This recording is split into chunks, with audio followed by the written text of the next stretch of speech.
बिस्मिल्लाहिर्रहमानिर्रहीम। अब YouTube channel देख रहे हैं और मैं हूं नासिर महमूद। सुप्रीम कोर्ट और पार्लियामेंट के माबैन जंग मजीद अगले फेज में दाखिल हो गई है। सुप्रीम कोर्ट ऑफ पाकिस्तान ने पार्लियामेंट का तजवीज़ करदा और तइद करदा और मंजूर करदा supreme court practice and procedure bill, जो कि सुप्रीम कोर्ट ने रिजेक्ट कर दिया है। सुप्रीम कोर्ट ने इसके ऊपर पहले से फैसला दे दिया है कि यह गैर मौसर होगा अगर ये कानून बन भी जाता है। लेकिन आज के दिन जो बड़ी डेवलपमेंट हुई है, जो बड़ी हम खबर आई है, वो ये कि सुप्रीम कोर्ट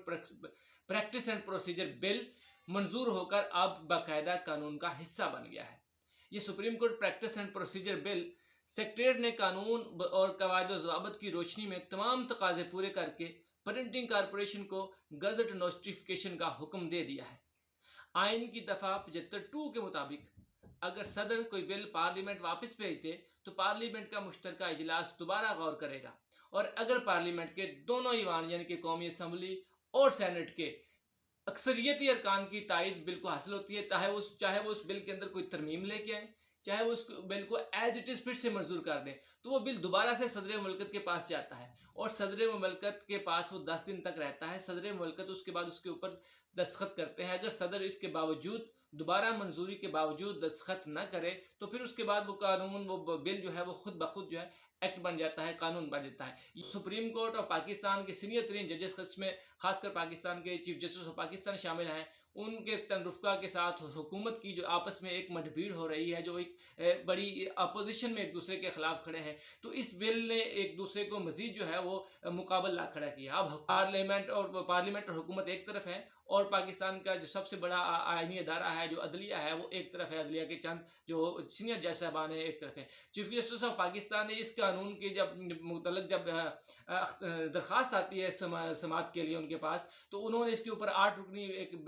बेंच तश्कील दिया था जिसमें अदलिया के 8 जजेस शामिल थे। तो हुकूमत ने उस 8 रुकनी बेंच को मुस्तरद कर दिया था। उसके ऊपर मजीद प्रोसीजर होना था, उसके ऊपर प्रोसीडिंग होनी थी, लेकिन चीफ जस्टिस ऑफ पाकिस्तान और सीनियर तरीन जजेस ने उस बिल के ऊपर को गैर मौसर करार देकर उसके ऊपर किसी भी किस्म का अमल दरामद रोक दिया था। लेकिन आज के दिन से ये फिर से कानून बन गया। तो आज हम देखते हैं कि इसके ऊपर जो है वो आखिर हुकूमत क्यों इस कदर जो है वो इसके ऊपर इतना इंसिस्ट कर रही है कि ये लाजमी बिल पास होना चाहिए, और सुप्रीम कोर्ट क्या वजह है कि वो इसको बिल को बार बार जो है वो मुस्तरद कर रही है, या ये समझ रही है कि ये बिल जो है वो सुप्रीम कोर्ट ऑफ पाकिस्तान के जो आइन के दिए गए अख्तियारात हैं उसके ऊपर कदगन लगाता है, उसको कमज़ोर करता है। तो इस बिल की सबसे जो अहम शिक है, जो इस बिल के अंदर हुकूमत ने मंजूर किया है, तो उसमें जो चीफ जस्टिस का एक बेंच बनाने का अख्तियार है, जिसके सुप्रीम कोर्ट का आइन जो अख्तियार देता है, तो उसके ऊपर किसी भी मामले के ऊपर जब सुप्रीम कोर्ट का अंदर कोई दरख्वास्त आती है, कोई मामला होता है, तो चीफ जस्टिस ऑफ पाकिस्तान के पास अख्तियार है वो सुप्रीम कोर्ट के हाजिर सरवस जजेस पे मुश्तमिल किसी को भी उस बेंच का हिस्सा बना दे। तो चीफ जस्टिस के पास ये सारा अख्तियार है कि वो किसको बेंच में शामिल करता है, किसको नहीं बनता उसको शामिल करता। तो जब ये बिल आ गया, इसके मुताबिक इसके ऊपर अगर अमल दरामद होता है, तो चीफ जस्टिस ऑफ पाकिस्तान ये अख्तियार जो है उनसे लेकर एक 3 रुकनी कमेटी को दे दिया गया है। इस बिल के मुताबिक चीफ जस्टिस के बेंच बनाने का अख्तियार जो है वो चीफ जस्टिस की बजाय सीनियर तरीन जो जजेज हैं सुप्रीम कोर्ट के 3, उनके पास होगा, और वो 3 जजेस मिलकर ये फैसला करेंगे कि बेंच जो है वो किन किन अफराद पे, किन किन जजेस पे मुश्तमिल होगा। तो लिहाजा एक इसके ऊपर ये बड़ी चीफ जस्टिस ऑफ पाकिस्तान का अख्तियार है कि चीफ जस्टिस ऑफ पाकिस्तान जिन जिन जजेस को चाहते हैं वो लेके आ जाते हैं बेंच के अंदर। तो उसके ऊपर कभी अपोजिशन एतराज़ करती है, कभी हुकूमत एतराज़ करती है, ये दोनों सिस्टम चलता रहता है। तो हुकूमत को अभी जो है वो चीफ जस्टिस उमर अतिया बंदियाल साहब के साथ और सीनियर तरीन जजेस जो हैं उनसे शदीद किस्म के इख्तलाफात हैं, जो कि चीफ जस्टिस साहब ने फैसला दिया है 90 रोज़ के अंदर जो पंजाब असम्बली के इंतखाबात का, उसको लेकर के हुकूमत और चीफ जस्टिस या अदलिया एक दूसरे के मुद्दे मुकाबल हैं। तो उसी सिलसिले में ये जो आपस में इख्तलाफ है वो मजीद आगे बढ़ता चला जा रहा है। हुकूमत के ख्याल में चीफ जस्टिस ऑफ पाकिस्तान जिस जजेस को बेंच में शामिल करते हैं तो उनका टल्ट अपोजिशन की तरफ यानी कि पाकिस्तान तहरीक इंसाफ की तरफ होता है, तो इसलिए उनके बनाए हुए बेंचेस या उस बेंचेस के दिए हुए फैसले हमें काबिल कबूल नहीं है। इसके पहले हमने देखा कि 90 रोज़ के अंदर इंतखाबात के हवाले से जितने भी सुप्रीम कोर्ट ने चीफ जस्टिस उमर अतिया बंदियाल साहब और उनके साथी जजेस ने फैसले दिए हैं, तो उनको पार्लियामेंट के अंदर करारदादों के जरिए हुकूमत मुस्तरद करती रही है। तो दूसरी बड़ी शीख जो इस बिल के अंदर हुकूमत लेके आई है, आर्टिकल की 184(3) जो आइन का आर्टिकल है, जिसके तहत चीफ जस्टिस ऑफ पाकिस्तान देखते हैं कि कोई भी कॉमन इंटरेस्ट का मामला हो, कोई भी मामला वो खुद देखें, खबरों के ज़रिए सुने या उनके सामने लाया जाए और फिर वो देखें कि ये मामला जो है वो इंसानी हकूक़ से मुतल्लक है और कॉमन इंटरेस्ट से मुतल्लक है, मफाद आमा के लिए है, तो वो उसके ऊपर एक्शन ले सकते हैं, उसकी हेयरिंग के लिए कॉल कर सकते हैं। तो उसको आम ज़ुबान में सो मोटो का इख्तियार कहते हैं। तो चीफ जस्टिस ऑफ पाकिस्तान के पास ये इख्तियार आइन देता है। आइन के आर्टिकल 184(3) जो है वो सुप्रीम कोर्ट के चीफ जस्टिस ऑफ पाकिस्तान को ये इख्तियार देती है कि वो किसी भी ऐसे मामले को जिसके अंदर इंसानी हकूक मुतासर हो रहे हों या वो पब्लिक इंटरेस्ट का मामला, तो उसके ऊपर कोई भी जो है वो उसको कॉल ऑफ कर सकते हैं सुप्रीम कोर्ट के अंदर। तो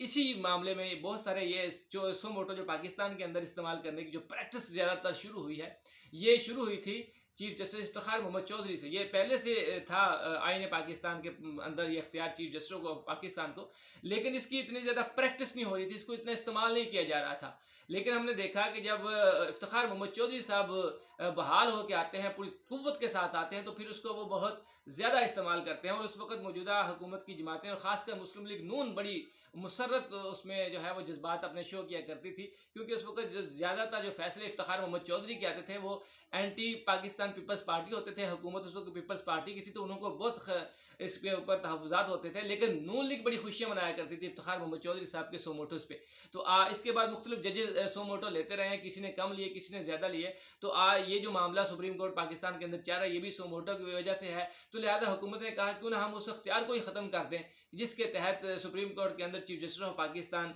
इस किस्म की चीज़ें करता है जो कि दिगर हुकूमत के लिए या हुकूमत के अंदर मौजूद जमातों के लिए परेशानी का बायस बने। तो लिहाजा उन्होंने 184(3) के तहत जो चीफ जस्टिस ऑफ पाकिस्तान का इख्तियार है वो भी उनसे लेकर सुप्रीम कोर्ट के 3 सीनियर तरीन जजेस का जो कानून के उन्होंने बनाया, उसके मुताबिक 3 सीनियर तरीन जजेस हैं, वो मामले को देखेंगे। वो देखेंगे कि आया ये जो मामला है इसके ऊपर वाकई ही जो है कुछ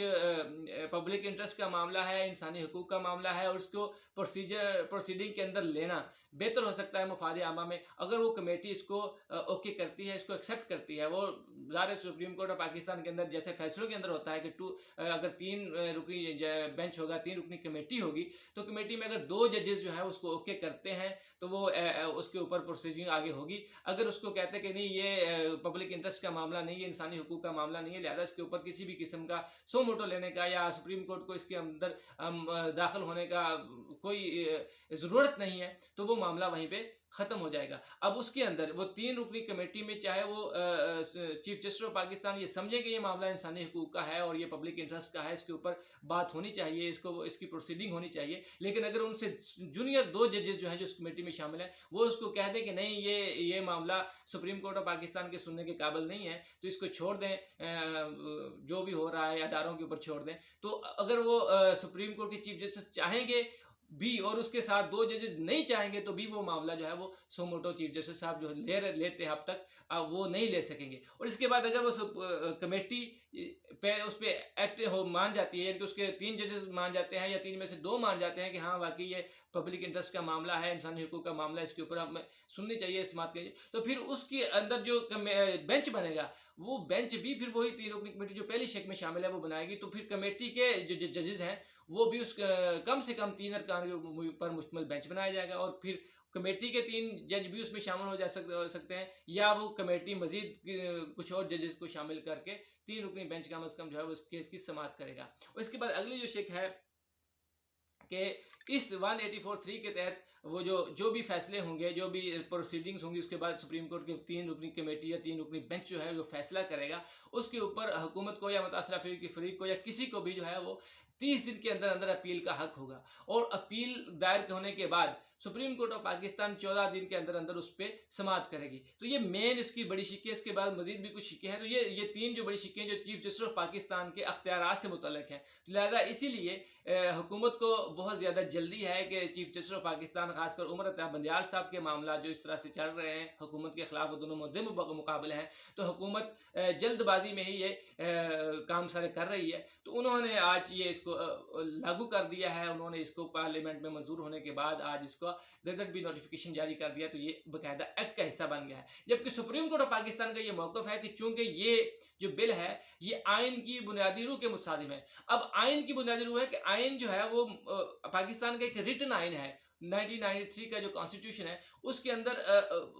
कर दिए हैं, दायरा कार बना दिया है कि ये सुप्रीम कोर्ट का दायरा कार है, ये पार्लियामेंट का दायरा कार है और ये तमाम अदारों का दायरा कार है। और उसके मुताबिक सुप्रीम कोर्ट के जो अख्तियारात हैं, जो सुप्रीम कोर्ट को कानून ने, आइन ने जो है वो सुप्रीम बनाया है, जो उसके अख्तियारात दिए हैं वो उसको आज़ाद बनाया गया। जब ये आइन बना था उस वक्त सुप्रीम कोर्ट को एक आज़ादाना माहौल दिया गया, उसको वसी अख्तियार दिए गए ताकि सुप्रीम कोर्ट ऑफ पाकिस्तान किसी भी किस्म की हुकूमती या किसी और अदारे की किसी किस्म के दबाव में ना आए, बल्कि आज़ादाना फैसले करे आइन और कानून के मुताबिक। तो इसलिए सुप्रीम कोर्ट को और उसकी चीफ जस्टिस को वाज़ेह अख्तियार दिए गए हैं। तो सुप्रीम कोर्ट का ये कहना है, सुप्रीम कोर्ट का ये मौक़िफ़ है कि चूंकि आइन के तहत दिए गए सुप्रीम कोर्ट के अख्तियारात को ये कानून जो है वो उसके ऊपर बलडोज करता है, उसके ऊपर कदगन लगाता है। मुताबिक सुप्रीम कोर्ट ऑफ पाकिस्तान के पास अख्तियार है वो आइन की किसी भी शेख की तशरीह जो है जिसके ऊपर बहाम हो, तो वो तशरीह का हक जो है वो सुप्रीम कोर्ट ऑफ पाकिस्तान के पास है। और इसी तरह अगर आइन के बुनियादी नुकात के खिलाफ, आइन की बुनियादी शिक के खिलाफ कोई बिल पार्लियामेंट पास करती है तो उसको भी supreme court of Pakistan reject कर सकती है, ये कहकर ये आइन के बुनियादी जो नुकात हैं, जो आइन की बुनियाद है, जो बुनियादी आइन जो है वो जो मुख्तलिफ किस्म के अख्तियारात अदारों को देता है उसके ऊपर ये कदगन लगाता है, तो आइन के मुतसादिम करार देकर उसको supreme court of Pakistan reject कर सकती है। अब समझने की बात यह है कि ये जो हुकूमत है ये बिल लेके आई है सुप्रीम कोर्ट ऑफ पाकिस्तान के अख्तियारात के ऊपर कदगन लगाने के लिए, उसको एक एक्ट के जरिए, जबकि पाकिस्तान का आइन जो है वो सुप्रीम कोर्ट ऑफ पाकिस्तान को बाख्तियार बनाता है। अब पहली बात यह कि सुप्रीम कोर्ट के अख्तियारात को एक सादा अक्सरियती बिल के जरिए, सादा अक्सरियत के जरिए पास करदा कानून के जरिए आप कैसे उसको ख़त्म कर सकते हैं, क्योंकि पहली बात यह कि ये जो असम्बली है ये एक कानून साज असम्बली है, ना कि आइन साज असम्बली। तो आइन जब सुप्रीम कोर्ट को बाख्तियार अदारा बनाता है तो आइन के मुतसादिम ये बिल पास नहीं हो सकता। दूसरा ये कि अगर ये आइन के अंदर तरमीम करके जिसके ऊपर 2/3 मेजोरिटी लाजम है, तो इस तरह 2/3 मेजोरिटी तो अभी पार्लियामेंट की है ही नहीं, पाकिस्तान तहरीक इंसाफ असम्बली से आउट है और हाजिर मेम्बरान की तादाद भी 2/3 नहीं है, और सारे मेम्बरान अगर दे तो फिर भी 2/3 नहीं बनता। तो इस तरह से 2/3 मेजोरिटी के बगैर आइन के अंदर तरमीम नहीं हो सकती, और आइन की बुनियादी दफात के खिलाफ कोई भी बिल लाकर आइन को ऊपर जो है वो सबूताज नहीं किया जा सकता। यही दोनों का एक इस वक्त जो मामला है अदालत का और पार्लियामेंट का। पार्लियामेंट जो है हुकूमत वो ये कह रही है कि पार्लियामेंट सुप्रीम है, हम कानून पास कर सकते हैं, हम कानून पास कर सकते हैं, और अदालत हमारे पास करदा कानून के ऊपर किसी किस्म का कदगन लगाने की कोई हक नहीं रखती। जबकि सुप्रीम कोर्ट ये कहती है कि ना पार्लियामेंट सुप्रीम है, ना सुप्रीम कोर्ट सुप्रीम है, बल्कि पाकिस्तान का आइन सुप्रीम है। हुकूमत के इस बिल को लेकर जो है वो जो पहले ही दोनों एक दूसरे के ऊपर खम ठूंक कर खड़े हुए हैं सुप्रीम कोर्ट के अंदर, चीफ जस्टिस ऑफ पाकिस्तान, उनके साथ उनके चंद रुफ़क़ाकार और हुकूमत इंतखाबात के मामले को लेकर अब मज़ीद जो है वो इस किस्म की आपस में एक दूसरे के मुखालफत बढ़ेगी। सुप्रीम कोर्ट की तकसीम इस वजह से हुकूमत को तक़वियत दे रही है। तो बहरहाल ये मामला मज़ीद पेचीदा होता चला जा रहा है। हुकूमत भी अपनी ज़िद पे है कि नहीं, हमने अपने अख्तियारात जो कानून साजी के हैं उसको इस्तेमाल करना है, हमने कानून बना दिया तो ये लागू होगा। सुप्रीम कोर्ट जब कहती जा रही है कि नहीं, जो आइन हमें अख्तियारात देता है हम उसके ऊपर किसी किस्म की कोई